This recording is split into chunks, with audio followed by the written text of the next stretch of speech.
If you're a first-time home buyer in the market in 2023, it sucks. And I'm going to take you through an analogy right now to explain how badly it really sucks. So just come along with me for a minute here. Imagine that you're a parent and you have a young child who wants the super trendy Christmas toy that everybody wants this year, and it's backordered and you can't find it anywhere. But worse than that, it's Christmas Eve and you forgot to buy it. Now you head out on Christmas Eve and you're scouring one store after another, and you can't find it anywhere. Then you go into Walmart and you find it. But as you reach for it, 4 other people reach for it at the exact same time and you're all tugging on the same toy. The store manager comes over and says, no, none of you can have it. We're going to auction it off here in the aisle. And what they do is they have an auction. And now this $100 item that you really need for your child in order to make them happy is going to go for $4,000. And you're going to go home empty-handed, even though you took your best shot at it. That is what it is like to be a first-time home buyer in the real estate market in the United States in 2023. So if you're new here, my name is DJ Tenhove. I'm a realtor here in New Jersey, and we cover questions about investing in real estate, home buying, home selling,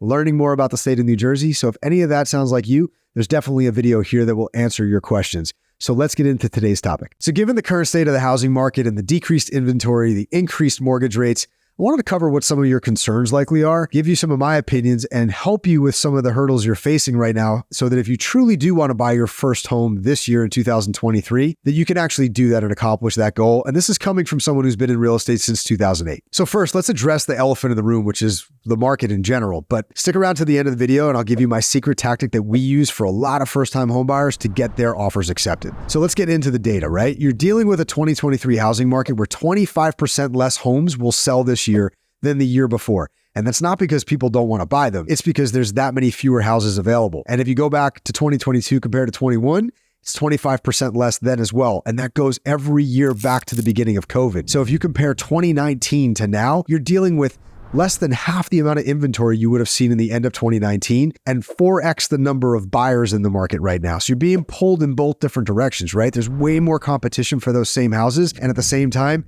there's half of the number of houses available for that 4 times number of buyers to purchase. All right, so let's cover the first part, which is really why are you in this situation right now and what are you facing? And that comes down to who are you and why are you making the decision to buy a house at this point? You're probably someone who graduated college recently, have been started with your professional life, and are either still living at home with your parents or you're living in a rental. And living at home with your parents kind of gets old after a while. You've got a relationship. You don't want to have that cramping your style and living in mom's basement. So I get it. You want to move out of the house. Or you're renting maybe with a couple roommates or by yourself, and the rental prices have been through the roof as well. So you're getting squeezed on that part. Plus, if you look at what it costs right now to rent the same place that you could buy, it's costing you more every month as a rental every month than what it would cost you in your mortgage payment plus taxes and interest and all that stuff. On top of the fact that as a renter, you're paying down the mortgage for the owner. None of that money is going back into your appreciation to go back into your pocket. So I know I'm preaching to the choir here because if you've raised your hand and said, look, I want to buy a house this year, you get those points. So the second thing we can cover is why can't you succeed at this right now? Why are you facing the problems that you are? And that comes down to all the other people who are competing with you. So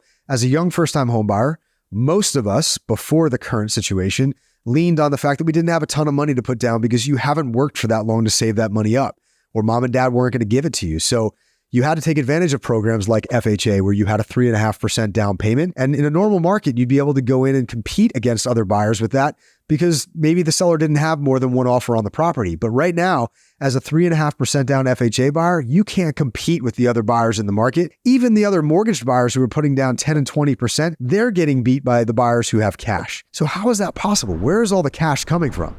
Well, before I even get into that, how about the fact that 36% of the homes that sold in 2022 were bought with cash?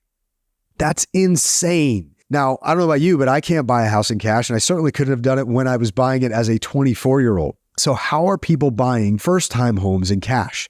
Well, they're doing it a couple different ways. One of them is they're borrowing money from a 401k or an IRA account to be able to take money out of a savings account and be able to put that down towards a house. Now, maybe that doesn't give you enough if you haven't been working long enough to be able to pay for the entire house, but maybe that helps you get to a larger down payment to become more competitive. Or maybe the IRA account or 401k doesn't have to be yours.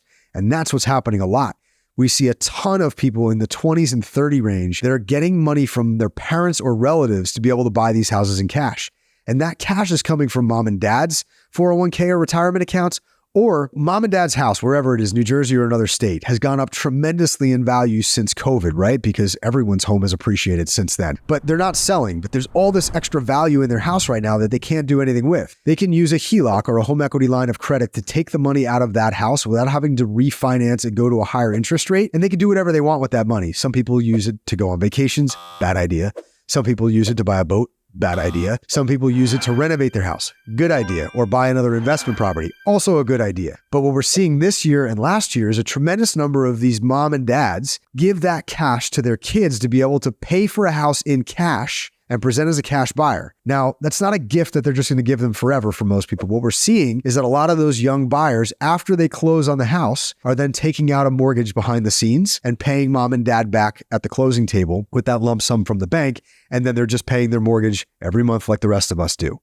But that makes you a much more attractive buyer as a cash buyer with mom and dad's money to be able to go up against older buyers who are truly paying cash for the house. And if you need a mortgage, that's one of the only ways you're going to be able to compete with cash buyers. So look for relatives who might be willing to gift you that money and then in turn take a mortgage out behind the scenes afterwards to pay that person back. So the third thing I want to cover is, let's just say you decide not to buy your first home this year. The rates are too high, you're tired of the competition, whatever it is. What are you actually missing out on? Well, it's pretty serious. You're missing out on a tremendous amount of appreciation and the single greatest short-term appreciation of wealth in real estate in recorded history. If you look back to what the values of a home were pre-COVID, right? 2019 to June of 2020, it was a 30 to 35% increase in a home's value in 1 year. Actually, it was less than a year. Every year since then, we've seen somewhere between a 15% or maybe down to about a 10%, depending upon what part of the country you're in, increase in that home's value, which is not normal, by the way. Normal historical appreciation year over year for real estate in the entire United States should be somewhere between 3 and 5%, and that's sustainable. You're missing out on 10 and 15% growth. So if you don't buy a house this year, real estate is expected to go up in value 10 to 15% this year based upon what we're seeing in the market. That same home that you're going to buy next year is going to be 10 to 15% more expensive, harder for you to buy, and you will have missed out on the appreciation that you would have built in so that your house was worth more money. So let's cover two different scenarios here. Let's say Brian, who's a 25-year-old, recent graduate of college, is looking to get out of his rental and buy his first townhouse. And he's going to spend about $500,000. Now, if you had bought this house pre-COVID, 2019, that $500,000 house was probably worth $350,000. So now, instead of buying it at $350,000, you're now buying it at $500,000. And if you don't buy it today, you wait till next year, it's going to be worth $550,000 next year. In a normal market, it might have only gone up $20,000, but you're seeing $50,000 of missed appreciation in your equity for that house that you would have it worth by not buying this year. You need to buy this year, regardless of the interest rates. You need to find a house that you can afford so that you don't miss out on that appreciation for next year. So let's cover a second scenario here. Let's say that Jill is a working professional. She's 32 years old. She's been making a lot of good money in the city, and she wants to have her place outside of Manhattan that she can commute to buy here in New Jersey. And she's willing to spend up to $1 million. That $1 million house, forget about the fact that back in 2019, that was a $700,000 house, but right now it's $1 million. If you don't buy it this year, next year it's going to be worth $1.1 million, when normally it would only go up maybe $30,000 in value. So you're seeing that as the price ranges go up, the percentages equate to much bigger math. You're talking about missing out on $100,000 in built-in equity. Think about what that compounds over the next 10 to 15 years that you're going to be in that house. That's an ability 15 years from now for you to be able to have your mortgage paid off, have that investment worth double or triple what you actually paid for it. So this time frame right now where we're seeing massive appreciation really quickly is super important for you to get into a house now, more important than picking which house it is. So the fourth point I want to cover here is some solutions to help you achieve this goal. And the most important one is picking the right realtor. Make sure to check out our other video here on how to pick the right realtor to sell your house and also the right realtor to help you buy a house, because they're different. So picking the right realtor really matters here. There are 3 million licensed real estate agents in the United States right now.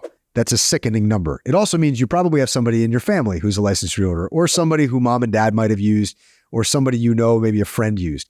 That is not why you pick a realtor to help you. You need to find the single best realtor in the neighborhood where you want to buy. Not the town, not the county, not the state. That specific town, and if you can do it, that specific development where you want to buy. The reason for that is they have a track record of understanding exactly what those homes are worth, how much over asking price by the percentage point they're typically selling for and what specific terms, closing dates, inclusions, exclusions, inspections, whatever those details are that are happening in that a specific market, they have a proven track record to make sure that they can get your offer accepted. So go seek out that person. And in that video I mentioned to you, we'll get through exactly how you find that person and what the right questions to ask to find that right realtor are. The next part is talking about, can you make an offer at the price and percentage over asking price that you need to in order to actually get that offer accepted? So if you're hiring us here in New Jersey, we can tell you in the specific town and neighborhood you're looking in, how much over asking price are you likely going to have to pay? And most of the time, that's 10 to 15% over asking price. So if your budget is truly $500,000, don't go looking at $500,000 houses. You should be looking at houses in the $400,000 price range, which give you the opportunity to pay $440,000 or $460,000 for that house. Now, I understand that. The $400,000 house might not be the exact thing you're looking for. It might be a 3-bedroom house instead of a 4. But these are the sacrifices we need to understand that you're willing to make if you truly want to buy a house this year. One of the other tipping points is whether or not you're willing to waive your appraisal contingency. So knowing that you're up against a lot of cash buyers right now, but if you need to pay with a mortgage, we need to know, do you have extra cash to be able to make up that gap if the house doesn't appraise, right? So you pay $460,000 for that house. Let's say the house only appraises for $425,000. Do you have the extra money in cash to be able to make up that gap? So on closing day, the seller still gets what you promised they were going to pay. That's something we need to know, because if you can't waive your appraisal contingency, we need to select different houses to show you. So I told you to stick around till the end of the video to see the secret tactic on how we get first-time home buyers offers accepted. So here's exactly how you do that. If you only have $500,000 to spend, you shouldn't be looking at $500,000 houses that hit the market today.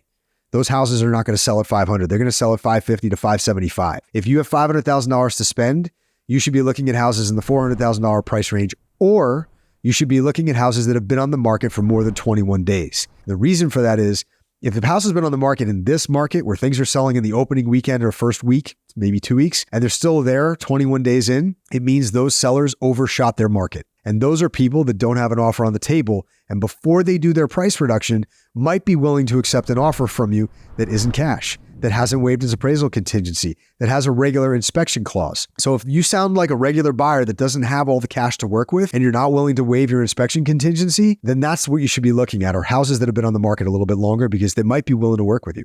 And that's the real key here, is making sure you're picking the right houses to go take a look at. All right, so you achieved your goal. You bought the house in 2023. Let's talk about what it looks like to be on the other side of that wall. And I want to do this because I want you to understand how important it really is to buy this year. So you paid $500,000 or $1 million for the house, and you're sitting here in July of 2024. That house is now worth $50,000 or $100,000 more than it was worth when you bought it. You're sitting on 10% more equity. That gives you the ability to be able to do a cash out refinance, which, by the way, when rates drop in 2024, possibly into the high 5s or low 6s, your mortgage payment will become more affordable, and you'll be able to take money out of that house to potentially go buy an investment property, which will cover its monthly payment as you rent the property out and make you more money to be able to go and roll that into future investments to build generational wealth in real estate. So if you found this helpful and you are looking to buy a house this year, I would love it if you would click the link in the description down below and set up a call with me and my team. Even if you're not buying in New Jersey, I can make that process of finding the right realtor wherever you are a whole lot more simple and effective, and make sure that you actually have success this year buying your first home. Please make sure to like and subscribe if you found this video helpful. It really helps the channel, and I truly appreciate it. And as always, thanks again for watching. I'll see you on the next one.